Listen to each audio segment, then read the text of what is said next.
On revient. En tout cas, ils vont... Jésus.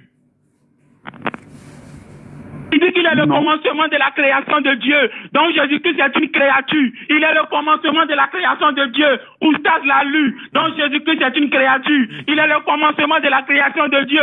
Oustaz l'a lu. Donc Jésus-Christ est une créature. Jésus-Christ a été créé. Oh, Dieu n'a pas été créé. Jean chapitre 1 dit, au commencement était la parole. La parole a eu un commencement. Oh, Dieu est sans commencement. Tu ne peux pas comprendre ça, Antichrist.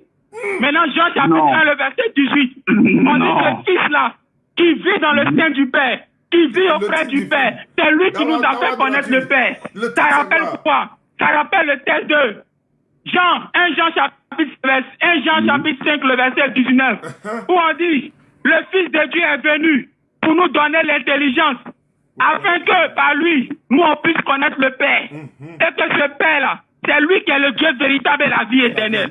Donc c'est le Fils qui nous a donné l'intelligence pour connaître le Père, qui est le Dieu véritable et la vie éternelle. Tu comprends? Donc Jésus-Christ, par son enseignement, Jésus-Christ, par son message, nous a permis de connaître le Père. Donc Jésus-Christ, en sa qualité de Fils, en sa qualité d'envoyé de Dieu, en sa qualité de serviteur de Dieu, nous a fait connaître le Père.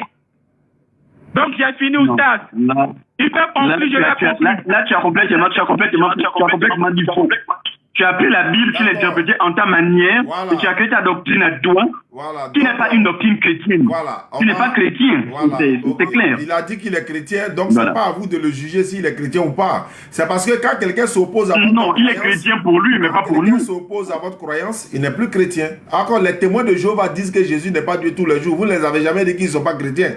Donc, mais les témoins de Jéhovah ne sont pas chrétiens. Ils ne font pas partie du christianisme. Voilà, donc, ils sont comme vous, les musulmans. Je suis chrétien de l'église Assemblée de Dieu.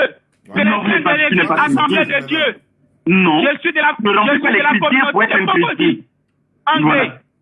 C'est-à-dire que l'obligation de considérer Jésus comme Dieu est le moteur fondamental pour être reconnu comme chrétien. C'est de reconnaître Jésus comme Fils de Dieu et de reconnaître que Jésus est Dieu en même temps. C'est ce qui fait le fond chrétien. Si tu ne le reconnais pas, c'est que tu n'es pas chrétien. Tu es dans une autre religion, comme par exemple l'islam. La Bible n'a jamais enseigné ça. La Bible dit que Jésus-Christ est Fils de Dieu, il est l'envoyé de Dieu. Toutes les non, c'est selon ta compréhension et ton interprétation à toi. Vont mettre la honte sur toi. Oh, honte! Oh, honte! Ça, c'est selon ton interprétation à toi. Honte! Parce qu'aujourd'hui, les pasteurs font du Christophe business. Ils vendent les choses à l'église. Ils escroquent les gens à l'église. Même quand tu es malade, quand tu viens les voir, on dit qu'il faut donner offrande sacrificielle. Alors qu'on dit que Jésus-Christ a tout payé. Ils vont au Bénin, ils vont aux Nigériens pour faire Zamou. Il n'y a que chez nous les chrétiens qu'on peut voir ça. On voit les chrétiens qui font offrande de rachat. Chaque fin d'année, on dit aux gens de donner tout leur argent. Alors que Jésus-Christ a dit, vous avez reçu gratuitement, donnez gratuitement. Jusqu'à quand tout ça va cesser? Oh Seigneur Jésus-Christ, quand est-ce que tu vas venir, Fils de Dieu? Oh Seigneur Jésus-Christ, quand est-ce que tu vas venir, Fils de Dieu? Mais heureusement que l'apôtre Pierre a dit que Dieu, oui, à la fin des temps, va ramener son Fils Jésus-Christ. Non, mon frère, là vraiment, tu es hors du christianisme. Je suis désolé, quoi. Si tu as vraiment bien interprété, le Colossiens 1, verset 15, si tu as bien compris ce verset-là, on parle de la mamaille dans le milieu chrétien, des pasteurs mamailleurs, des pasteurs qui escroquent les gens, des pasteurs qui utilisent le nom de Jésus pour faire du business. Quand est-ce que ça va changer? Quand est-ce que ça va changer? Jésus-Christ est Fils de Dieu. Il a lui-même dit, la Bible parle, et puis nous on vient dire le contraire, Antichrist. Antichrist. Non, c'est plutôt toi qui n'es pas chrétien. Parce que si tu as bien interprété Colossiens 1, le Colossiens chapitre 1, verset 15, où on dit que Jésus est l'auteur de la création. C'est là que Jésus-Christ a dit, vraiment, si tu comprends bien ce verset-là, ça va te permettre de revenir sur le droit chemin. Parce que là, tu es égaré. Je suis désolé de le dire. Mais je dira à certains, je ne vous ai jamais connu. Je ne vous ai jamais connu. Éloignez-vous de moi, vous qui pratiquez l'iniquité. Mais c'est celui qui fait la volonté de mon Père qui est dans les cieux. C'est celui-là que moi je connais. Celui qui fait la volonté de mon Père qui est dans les cieux, c'est celui-là que je connais. Arrêtons cette mamaille. Arrêtons cette mamaille. Arrêtons cette mamaille. Je suis désolé, mon frère. Le nom de Jésus-Christ n'est pas une marque. Jamais. On va finir d'abord. Les gens, le nom de Jésus n'est pas une marque que nous devons utiliser pour vider les poches des gens. Jésus-Christ est venu pour donner le repos à tous ceux qui sont fatigués, qui sont chargés. Il a dit que son joug est léger. Mon frère, il faut bien que tu comprennes le Colossiens chapitre 1 verset 15. Comprenez ce verset, c'est par lui, c'est par Jésus que tout a été créé. C'est ce que dit le Colossiens chapitre 1 verset 15. C'est par tout Jésus que toute chose a été créée par Jésus. Par lui. Voilà.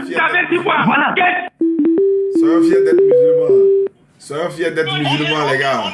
Allahu Akbar. C'est par lui que tout a été créé. Ça veut dire que la création vient de lui qui est fils. Tout le monde va entendre. Voilà. Lis-nous le verset. On va entendre le Colossiens chapitre 1 verset 15. Lis-nous le chapitre, il est clair. Tout le monde va entendre. Voilà. Hébreux chapitre 1 verset 2.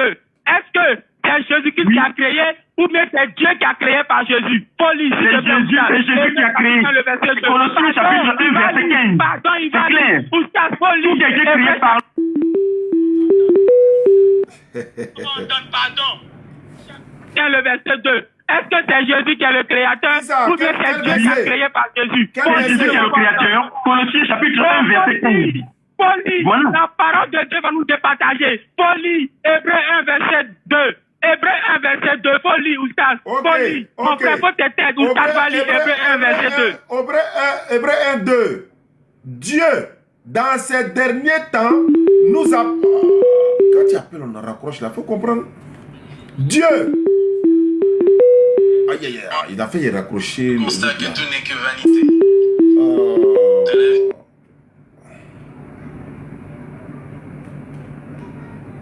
Il a fait raccrocher mes appelants. Bon, c'est pas grave. Comme il fait déjà soir. Bon, il va voir pourquoi il insiste. Assalamu alaikum wa rahmatullah.